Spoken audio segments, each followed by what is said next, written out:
Hello dear students, आज हम discuss करेंगे फ्लेम एटोमाइज़र्स। फ्लेम एटोमाइज़र्स जो है ये एक्चुअली कंटिन्यूस एटोमाइज़र्स, मैं इनको लिख सकता हूँ कि यहाँ पे ये कंटिन्यूस एटोमाइज़र्स। और यहाँ पे जो एटोमाइजेशन होती है, एटोमाइजेशन यानी conversion of sample two atoms, वो होता है इन ए फ्लेम। इसीलिए हम इनको कहते हैं फ्लेम एटोमाइज़र्स। तो ये जो फ्लेम यहाँ पे हम यूज़ करते हैं, ये कोई आम सी फ्लेम नहीं रहती, यानी यहाँ पे कोई आम सा बर्नर इस्तेमाल नहीं किया जा सकता। इसके लिए ख़ास बर्नर्स इस्तेमाल किए जाते हैं, ठीक है। तो वो बर्नर्स मैं आपको दिखाऊंगा, ये यहाँ पे मैंने बनाए हुए हैं, नीचे बर्नर्स से दिखाऊंगा मैं आपको। लेकिन इसमें आपको एक बात याद रखनी है, फ्लेम एटमाइजेशन में आपको 3 चीज़ों की ज़रूरत पड़ती है। सबसे पहले आपका सैंपल प्लस आपके पास में फ्यूल होना चाहिए ताकि फ्लेम बन सके, जिसमें आप इस सैंपल को एटमाइज कर सकते हैं, ठीक है। तीसरा, इस फ्यूल को जलाने के लिए कोई ऑक्सीडेंट होना चाहिए। क्या होना चाहिए? ऑक्सीडेंट, यानी जो इसकी ऑक्सीडेशन करे, जैसे एयर है, या हम प्योर ऑक्सीजन ले सकते हैं, या फिर N2O ले सकते हैं, नाइट्रस ऑक्साइड, ठीक है। अब ये जो फ्लेम्स है ना, फ्लेम्स भी हमारे पास में 2 तरह की रहती है। एक रहता है लो टेम्परेचर फ्लेम, यानी जिसमें हमें कम टेम्परेचर मिलता है। दूसरा रहता है हाई टेम्परेचर फ्लेम। तो जनरली जो फ्लेम्स हम यूज़ करते हैं उनमें हम 2 तरह का फ्यूल कम्बिनेशन इस्तेमाल करते हैं, ठीक है। जैसे अगर मैं लो टेम्परेचर ले लूँ, मैं लिखूँगा यहाँ पे LT stands for low temperature. यहाँ पे जो फ्यूल लेंगे और जो ऑक्सीडेंट लेंगे वो हमें याद रखना है। लो टेम्परेचर के लिए हमारे पास में जो फ्यूल जनरली जो हम यूज़ करते हैं वो करते हैं हम एस्टेलिन, प्लस ऑक्सीडेंट लेते हैं या तो एयर या फिर O2 प्योर ऑक्सीजन, ठीक है। ये हो गई एक। अब अगर हमें हाई टेम्परेचर फ्लेम चाहिए तो उसके लिए हम एस्टेलिन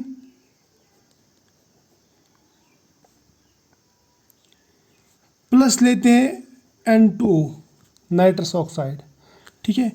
और इन दोनों में से मोस्टली ये यूज़ किया जाता है हाई टेम्परेचर फ्लेम, जिसमें हम एस्टेलिन और N2O का इस्तेमाल कर सकते हैं।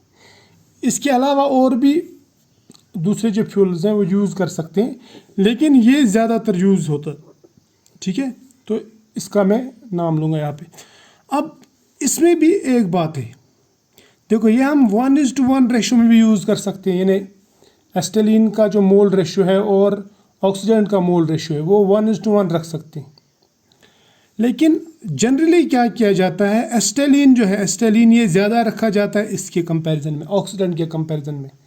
उसका रीज़न ये है कि जो हम एटम्स बनाते हैं, जो हम जिस सैंपल से हम एटम्स कन्वर्ट करते हैं, एटम्स बनने के बाद में उनका ऑक्सीडेशन भी हो जाता है फ्लेम में। समझ में आया? हाई टेम्परेचर है, ऑक्सीजन प्रेजेंट है, तो ऑक्सीडेशन हो सकता है, यानी एटम्स नहीं रहेंगे, वो ऑक्साइड्स बन जाएंगे। उस सूरत में क्या होगा, जो हमें एटम्स चाहिए जिनका हमें एनालिसिस करना है, उनकी जो तादाद है, उनका जो अमाउंट है, उनकी जो क्वांटिटी है वो कम हो जाती है। इसलिए इससे बचने के लिए क्या करते हैं, हम एस्टेलिन का या फ्यूल का ज़्यादा इस्तेमाल करते हैं और ऑक्सीडेंट जो है वो कम रखते हैं ताकि एटम्स ऑक्सीडाइज ना हो, ठीक है। अब ये फ्लेम्स जो बनाते हैं, ये बनाते हैं हम 2 तरह के बर्नर्स से, ठीक है।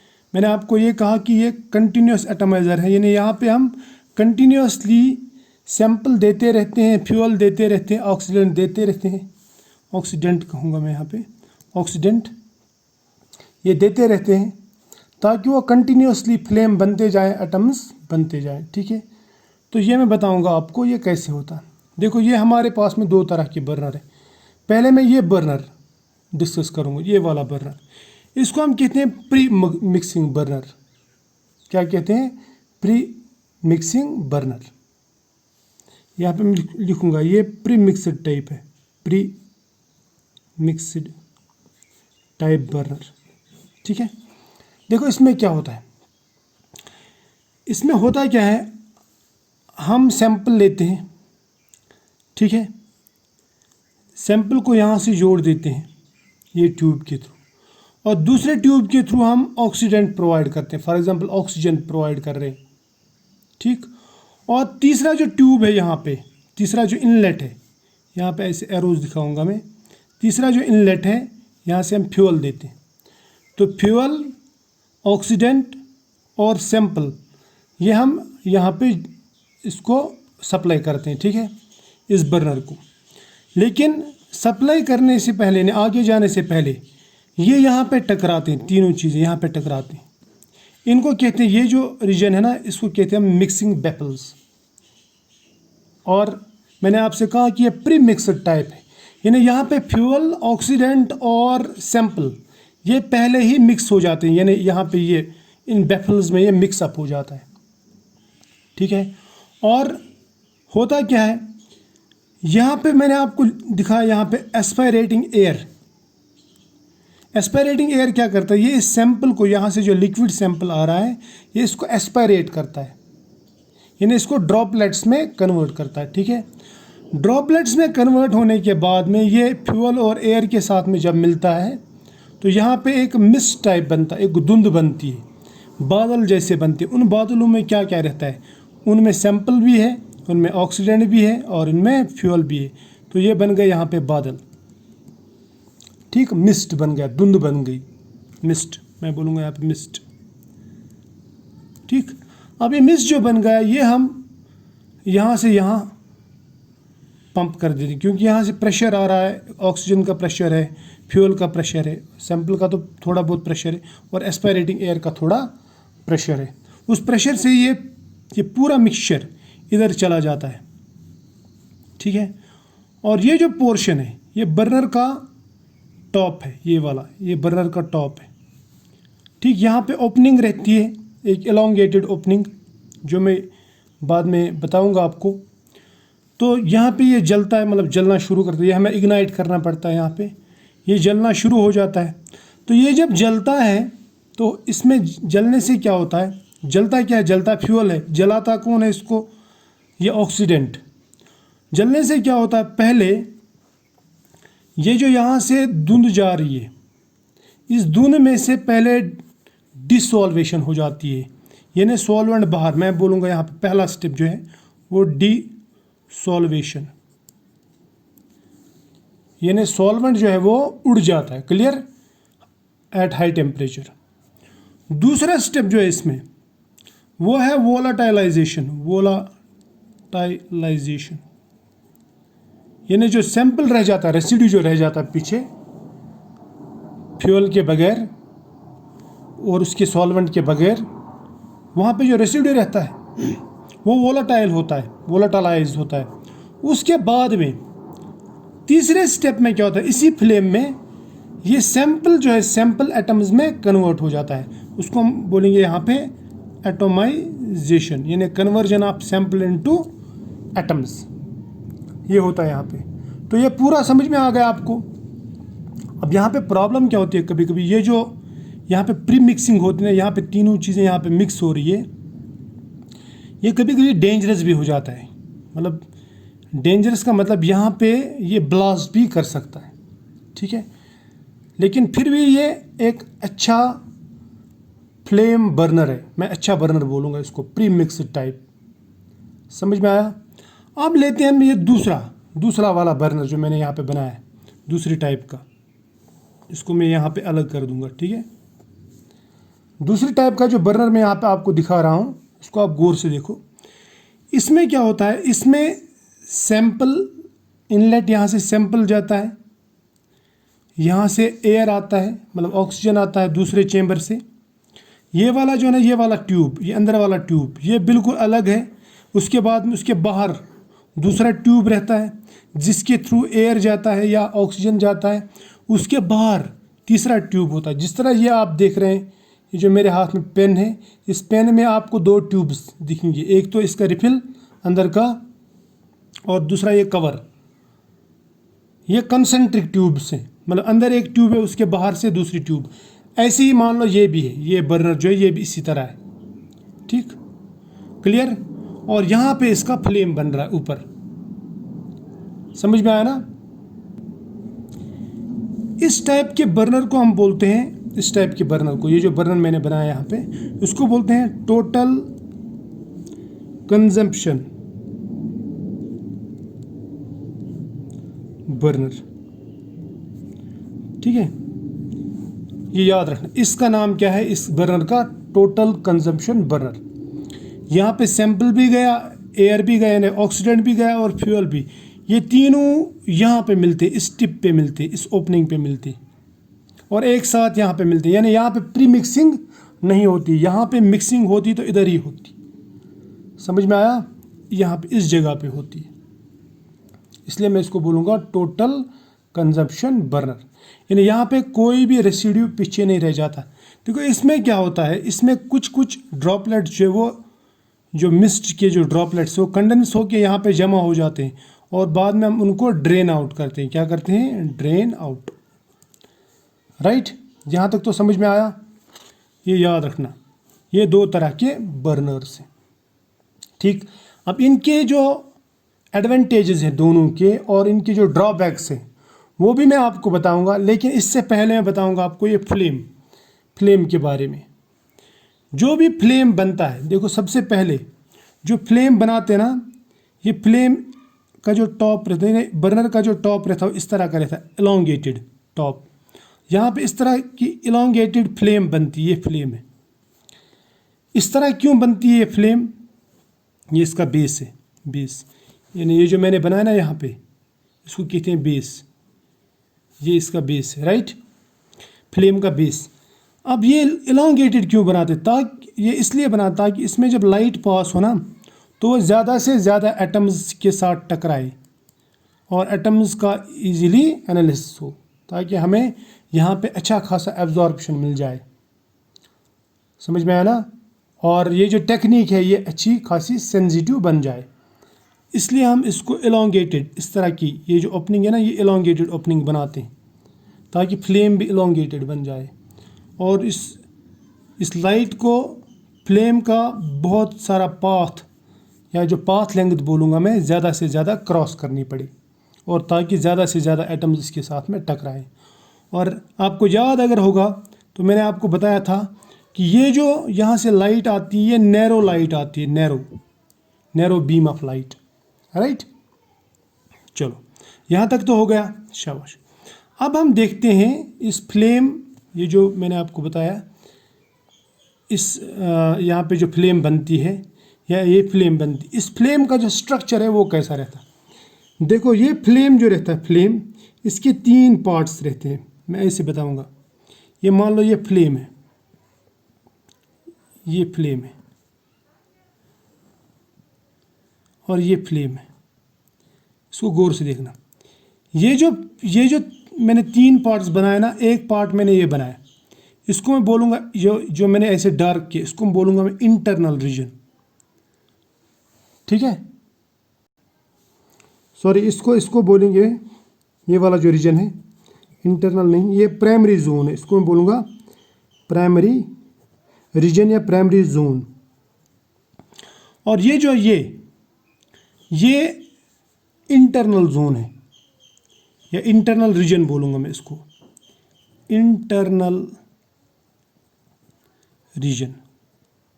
और बाहर वाले इसको एरिया को बोलूँगा, बाहर वाली जो फ्लेम का बाहर वाला पोर्शन है, इसको बोलूँगा मैं सेकेंडरी जोन। क्या बोलूँगा? सेकेंडरी जोन या सेकेंडरी कंबशन जोन भी बोल सकते हैं। ये प्राइमरी कंबशन जोन है और ये है सेकेंडरी कंबशन जोन, ये है इंटरनल रीजन।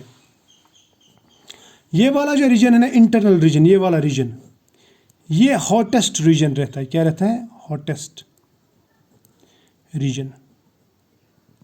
और इस पूरी फ्लेम की जो लेंथ है, या मैं बोलूँगा फ्लेम की जो हाइट है, वो रहती है कुछ 5 सेंटीमीटर्स, राइट। क्या रहती है? 5 सेंटीमीटर्स। और जो हम एब्जॉर्प्शन देखते हैं वो हम देखते हैं 2.5 सेंटीमीटर्स पे, यानी बिल्कुल हाफ पे, इसका हाफ यानी ये रीजन पे, यहाँ पे देखते हैं हम, यानी लाइट जो हम पास करते हैं वो इस रीजन के थ्रू पास करते हैं। कौन से रीजन के थ्रू? ये मिडल रीजन है जो है, इंटरनल जोन जिसको हम कहते हैं। प्राइमरी कंबशन जोन नहीं, सेकेंडरी कंबशन जोन नहीं, बल्कि मिडल जोन या इंटरनल जोन। समझ में आया ना? इसके थ्रू पास करते हैं क्योंकि ये हॉटेस्ट रीजन होता है और यहाँ पे सबसे ज़्यादा एटोमाइजेशन होती है। मतलब ज़्यादातर मैं बोलूँगा यहाँ पे मैक्सिमम एटोमाइजेशन होती है। ये हो गया, ये मैक्सिमम एटोमाइजेशन। क्लियर? और ख़ास बात क्या है इसमें, इस रीजन में आपको जो एयर का कांटेक्ट है, बाहर के एयर का कांटेक्ट, वो कम होगा। यानी यहाँ पे इस रीजन में ऑक्सीजन कम होगा, यानी ऑक्सीडेशन के चांसेस कम है। यानी एटम्स जो ऑक्साइड्स में जल्दी कन्वर्ट यहाँ पे नहीं होती। अलबत्ता इस रीजन में कन्वर्जन होता है, ऑक्साइड्स में कन्वर्ट होती है, मतलब एटम्स जो है वो ऑक्साइड्स में कन्वर्ट होते हैं। इसलिए हम इस रीजन को सिलेक्ट नहीं करते, इसको सिलेक्ट नहीं करते, बल्कि इसको सिलेक्ट करते हैं। ठीक? और याद रखना, हमें ये जो टेम्परेचर है, फ्लेम का जो टेम्परेचर है, वो ऑप्टिमम रखना पड़ता है ताकि ज़्यादा ऑक्सीडेशन ना हो। ठीक है? यानी अगर हम हाई टेम्परेचर रखेंगे, बहुत ज़्यादा हाई टेम्परेचर रखेंगे, उस पर ऑक्सीडेशन ज़्यादा हो सकता है। और अगर हम कम टेम्परेचर रखेंगे तो उसमें एटोमाइजेशन कम हो सकती है। और दोनों सूरतों में क्या होगा, जो हमारे पास में एनालिसिस के लिए एटम्स बचेंगे वो कम बचेंगे। ठीक है? इसलिए हम क्या करते हैं, ऑप्टिमम टेम्परेचर रखते हैं ताकि ऑक्सीडेशन भी ज़्यादा ना हो और एटोमाइजेशन भी अच्छा खासा हो जाए और यहाँ पे बहुत सारे एटम्स यहाँ पे इसमें प्रेजेंट हो और उनका एनालिसिस हम इजीली कर सकते हैं। ठीक है? यहाँ तक तो समझ में आया। अब मैं वापस आता हूँ इस पे। ये जो मैंने आपको बताया, ये दो बर्नर्स, इन दो बर्नर्स के हम देखेंगे एडवांटेजेस और उनके ड्रॉबैक्स, तो वो मैं आपको गिनवाऊंगा। अब इन दोनों को देखो आप। सबसे पहले इसको देखते हैं। देखो यहाँ पे अच्छी बात क्या है, एडवांटेज क्या है इसका, इसमें जो आपको पाथ लेंथ दिख रहा है वो लंबा दिख रहा है। इसके कंपैरिजन में इसका पाथ लेंथ लंबा है। ठीक है? तो इसका मतलब पाथ लेंथ ज़्यादा है तो सेंसिटिविटी ज़्यादा होगी। तो आप लिख के रखो, पाथ लेंथ ज़्यादा है, सेंसिटिविटी ज़्यादा है। ठीक?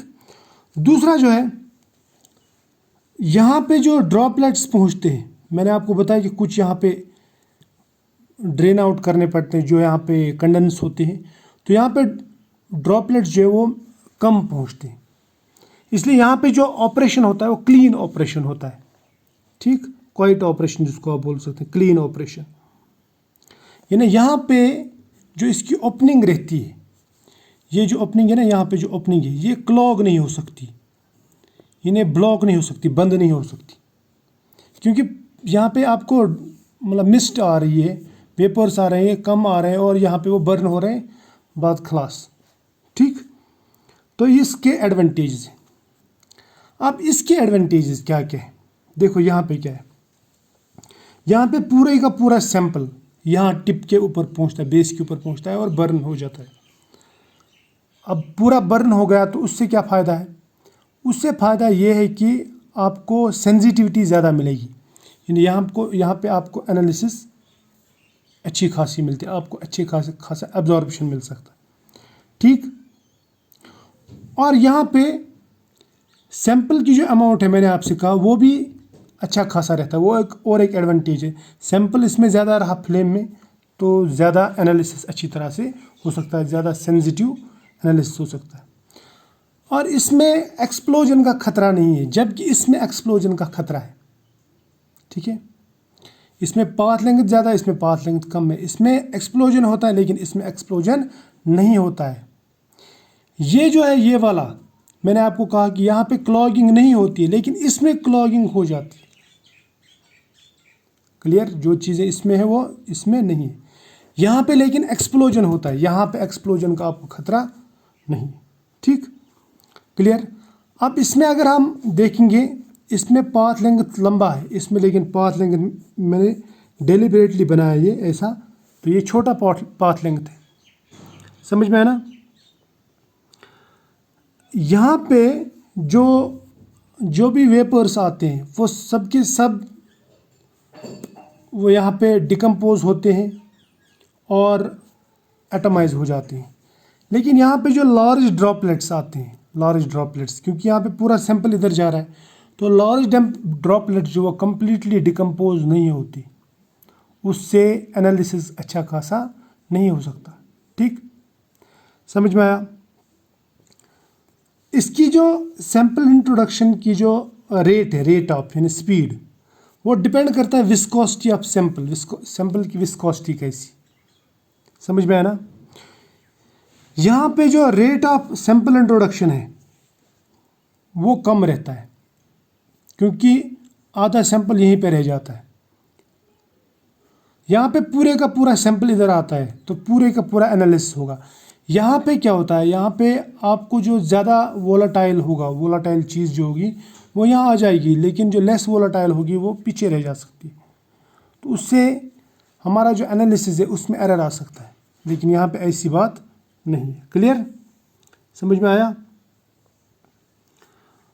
और मैंने आपसे ये कहा कि इसमें यानी सिलेक्टिवली, इसको बोल सकते हैं सिलेक्टिव एनालिसिस हो सकता है, जबकि इसमें ये सब चीज़ें नहीं। क्लियर, समझ में आया? और क्लॉगिंग का मैंने यहाँ पे आपको बताया, यहाँ पे क्लॉगिंग नहीं होती। तो ये थी कुछ एडवांटेजेस और डिसएडवांटेजेस, दोनों में एडवांटेजेस भी हैं, दोनों में डिसएडवांटेजेस भी हैं। ठीक, तो होता क्या, ये वाला जो है, ये वाला ये जनरली हम यूज़ करते हैं जो फर्स्ट ग्रुप एलिमेंट है या सेकंड ग्रुप एलिमेंट है, यानी जो मैं ऐसा बोलूँगा लो मेल्टिंग एलिमेंट्स हैं, तो उनके लिए हम ये इस्तेमाल करते हैं, जबकि ये हाई मेल्टिंग वालों के लिए इस्तेमाल होते हैं। अब इन दोनों के जो ड्रॉबैक्स हैं वो मैं आपको नेक्स्ट टॉपिक में गिनवाऊँगा। इससे भी अच्छा हमारे पास में एटोमाइज़र, इससे भी अच्छे एटोमाइज़र्स हैं। यानी मैंने आपको कहा कि ये कंटिन्यूस एटोमाइज़र है, यहाँ पे आपको कंटिन्यूसली सैंपल देना पड़ता है, तो इसका मतलब यह है कि सैंपल ज़्यादा भी लग सकता है। लेकिन जो मैं आपको इसके बाद में बताऊंगा वहाँ पे हम कंटिन्यूस एटोमाइज़र नहीं लेंगे, हम लेंगे डिस्क्रीट या डिसकंटिन्यूस एटोमाइज़र। ठीक है, आई होप आप लोगों ने इसको एंजॉय किया होगा, आप लोगों की समझ में आया होगा। और मेरी आपसे ये दरख्वास्त है कि आप इसको समझने के बाद में एक बार बुक भी कंसल्ट कर लेना। बुक पे जो चीज़ें मतलब मैंने छोड़ दी जो रह गई है चीज़ें, बहुत सारी चीज़ें तो भूल जाता है इंसान पढ़ाते समय, तो वो चीज़ें आप बुक में से पढ़ लेना। ठीक है, ये हर जो भी लेक्चर देखेंगे आप, जो भी वीडियो लेक्चर देखेंगे उसमें आप ऐसा ही करेंगे, लेक्चर समझने के बाद उसको बुक पे दोबारा देख लेना। ठीक है, चलो।